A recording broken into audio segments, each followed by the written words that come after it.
मेरे सामाजिक परिवार के सभी सदस्यों को राम राम।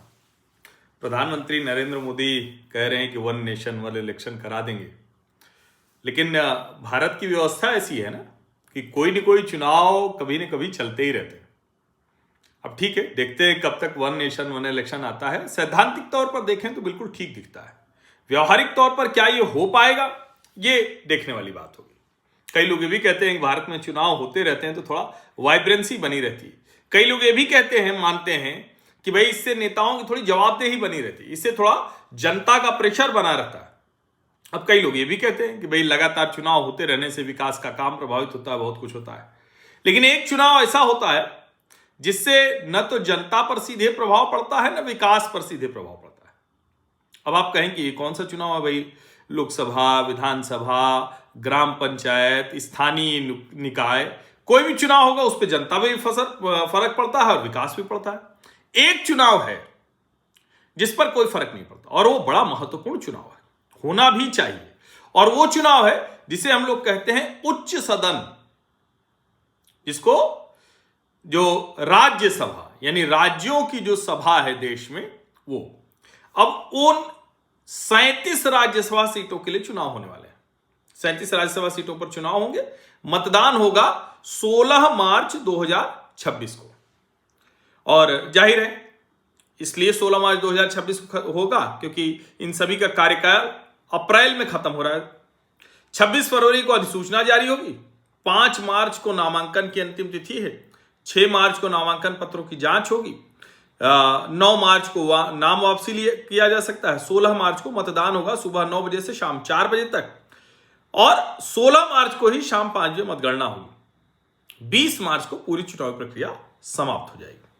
अब जाहिर है जिस पार्टी में जिसकी सरकार है, जो ताकत है, उसके लिहाज से होगा। सबसे अधिक सीटें हैं इन 37 में से महाराष्ट्र 7 सीटें, तमिलनाडु 4 सीटें, पश्चिम बंगाल 5 सीटें, है नहीं, तमिलनाडु में 6 सीटें, पश्चिम बंगाल 5 सीटें, बिहार 5 सीटें, ओडिशा 4 सीटें, असम 3 सीटें, छत्तीसगढ़ 2 सीटें, हरियाणा 2 सीटें, तेलंगाना 2 सीटें और हिमाचल प्रदेश 1 सीट। तो ये जो कुल 37 सीटें हैं और रोचक है, ये ऐसा नहीं है कि आसान है। डॉक्टर भगवत किशन राव कराड़, डॉक्टर फौजा तहसीन अहमद खान, प्रियंका चतुर्वेदी, शरद पवार, धैर्यशील मोहन पाटिल, रजनी अशोक राव पाटिल, रामदास अठावले कविता सुनाने वाले। तो अब कौन कौन जाएगा इसमें? रामदास अठावले जी तो जाएंगे। कौन कौन जाएगा ये बड़ा सवाल होगा। प्रियंका चतुर्वेदी जा पाएंगे, क्या जाएंगे, ये सवाल है। उड़ीसा की 4 सीटें हैं, ममता महंता, मुजीबुल्ला खान, सुजीत कुमार, निरंजन बिशी। अब बीजू जनता दल की स्थिति तो अब ऐसी रह नहीं गई है बहुत, तो देखना ये भी हुआ। Tamil Nadu AR Ilange, P Selvarasu, M Thambidurai, Tiruchi Shiva, doctor Kanimozhi, GK Vasan. अब DK IDMK कैसे क्या रणनीति बना पाएंगे, और एक तरह से कहें कि मतलब वहाँ DMK का ही प्रभाव हो, उसी हिसाब से सीटें तय हों।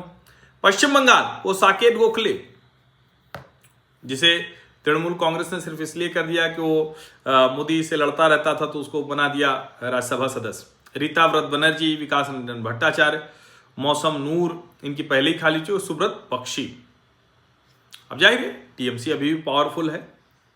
असम रामेश्वर तेली, भुवनेश्वर कलिता, अजीत भुइया, यहां बीजेपी ज्यादा पावर में है। बिहार अमरेंद्रधारी सिंह, प्रेमचंद गुप्ता, रामनाथ ठाकुर, उपेंद्र कुशवाहा, हरिवंश नारायण सिंह। अब क्या हरिवंश जी को फिर से कार्यकाल मिलेगा? उपेंद्र कुशवाहा तो पहले से ही ये बार्गेन किए ही होंगे। रामनाथ ठाकुर का क्या होगा? प्रेमचंद गुप्ता को बनवा पाएंगे क्या? छत्तीसगढ़ कवि तेजपाल सिंह तुलसी और फूले देवी नेताम। अब यहां तो जाहिर है भारतीय जनता पार्टी का प्रभाव है। हरियाणा में 2 सीटें, किरण चौधरी और रामचंद्र जंगरा। हिमाचल प्रदेश में 1 सीट, इंदु बाला गोस्वामी, यहां तो सीधे सीधे तय होगा।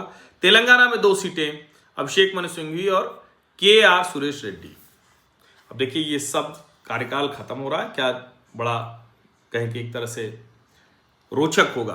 और मैंने पहले ही बताया, शरद पवार हो, रामदास अठावले हो, कणिमोझी हो, तिरुचि शिवा हो, हरिवंश नारायण सिंह, क्या इनकी पुनर्नियुक्ति होगी क्या? और जाहिर है राज्य में जो संख्या होती है किसी पार्टी की, उसके आधार पर होता है। लेकिन राज्यसभा जो केंद्र सरकार विधेयक पारित कराती है उससे तय होता है। अब महाराष्ट्र बिहार में समीकरण बदले हैं, अभी तमिलनाडु में समीकरण बदला नहीं।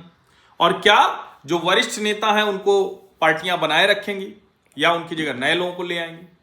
जो नेता हैं इसमें जिनकी पार्टियां कमजोर हो रही हैं उनके लोग क्या करेंगे?